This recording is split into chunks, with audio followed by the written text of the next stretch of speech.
welcome to the Quarantine CAL part 7.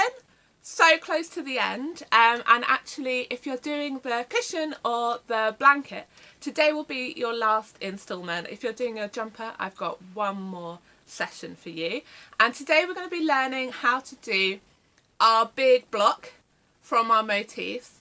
And so if you're doing the cushion, you'll have one of these. If you're doing the blanket, you'll have 4, and if you're doing the jumper, you'll have 2. And from this, we're going to learn the order the blocks go, how we join them with double crochet. Then I'll go on to how we make our cushion, and we make our cushion from the blocks, and then how we join our 4 blocks together to make our blanket. And then if you're doing those 2, you're done.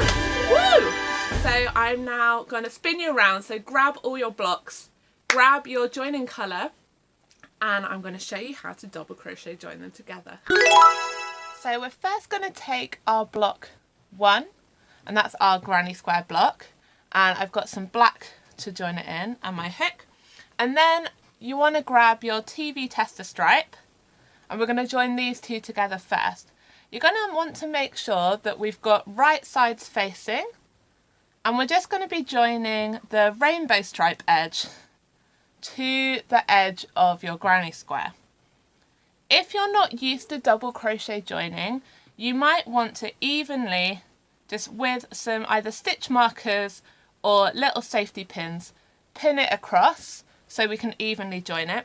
If not, just use your hands and gauge it like that.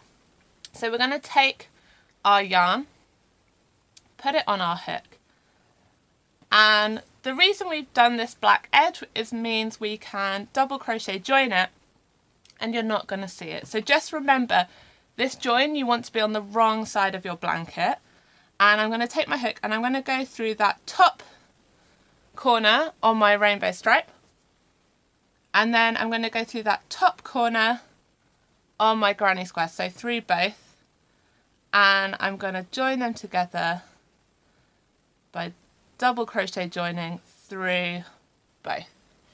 And again, like our double crochet edging, we're going to make sure that we do this quite loosely because you don't want it to ruche up your work. And then we're going to go through both sides, so the next double crochet on my hook, through the next side, so through both layers, so you've got 2 parts of the stitch from both sides, and we're just going to double crochet them together and work our way down the row.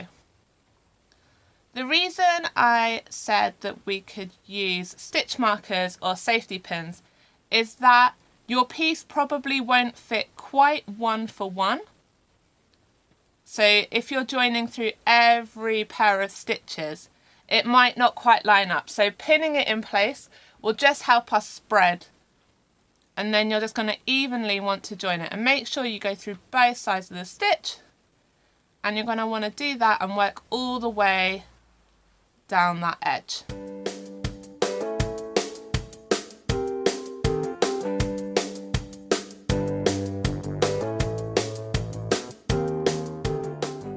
And you want to make sure that you get all the way down to your edge corner, so through the final corner of your TV tester stripe edge into that final corner of your granny square stitch. Do an extra stitch,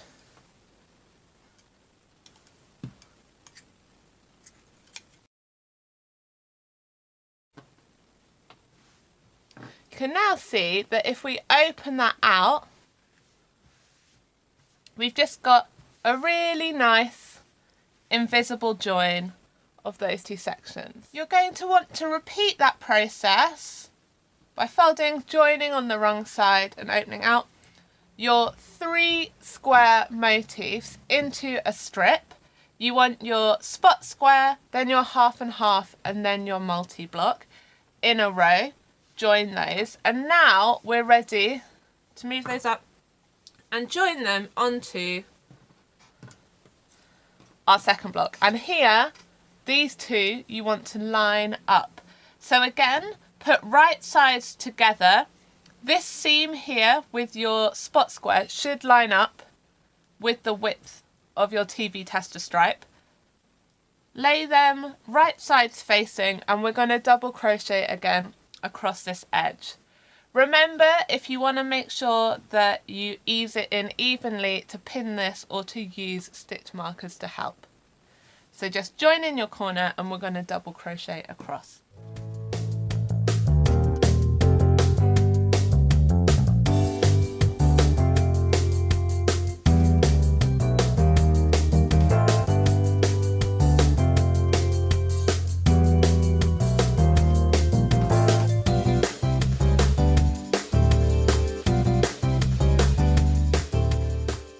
There you have your full motif large block. My last little tip, if you find that your piece is sort of bunching on your join, is that you just want to give your piece a really light blocking and make sure that you don't touch your piece with an iron if that's how you're doing it. Just use the steam. And to do that, you want to turn it on the wrong side, lie it out nice and flat on your ironing board, and give a really light steam across, and that will help smooth out your joins. And like I said, remember, I always try to leave a good 15-20 centimetre gap from the iron and my piece, because you don't want to squish and melt any of your fabric.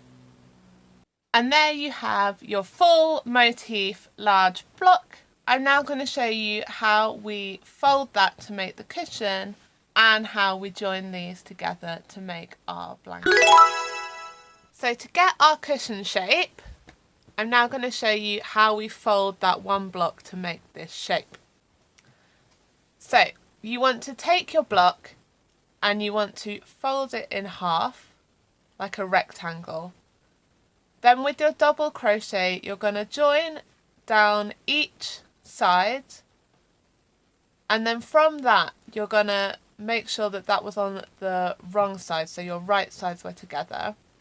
Now you want to turn your piece the right way round,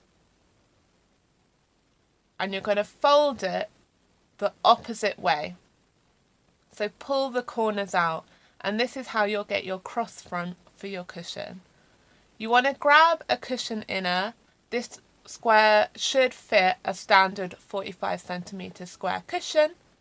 You're going to place that inside, and then using a whip stitch, so you're just going to take a needle and some thread.